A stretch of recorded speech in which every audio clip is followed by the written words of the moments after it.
ایک محل میں ایک بادشاہ رہتا تھا، اس کی ایک بیٹی تھی۔ میں اپنی بیٹی کا رشتہ کسی اچھے اور ذہانت مند لڑکے سے شادی کرنا چاہتا ہوں۔ جب وزیر نے بادشاہ کی اس پریشانی کو محسوس کیا تو وہ بولا، بادشاہ سلامت، میں اپنے بیٹے خرم کا رشتہ آپ کو پیش کرتا ہوں۔ بادشاہ جب وزیر کے گھر دعوت کے لیے گیا تو اس نے دیکھا خرم 2 گلاسوں میں شربت ڈال کر لا رہا ہے۔ بادشاہ نے سوچا کہ اگر خرم نے پہلے شربت بادشاہ کو دیا تو وزیر ناراض ہوگا، اور اگر وزیر کو دیا تو میں ناراض ہوں گا۔ تبھی خرم نے اپنی ذہانت کا استعمال کیا اور اپنے ابا جان سے کہا،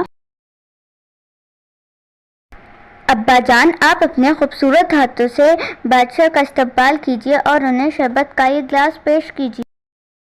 بادشاہ یہ سب دیکھ کر بہت خوش ہوا اور بادشاہ نے خرم سے کچھ سوال کیے۔ خرم، یہ انگوٹھی میرے لیے بہت قیمتی ہے، کیا تم بتا سکتے ہو کہ اس قیمتی انگوٹھی کی کیا قیمت ہوگی؟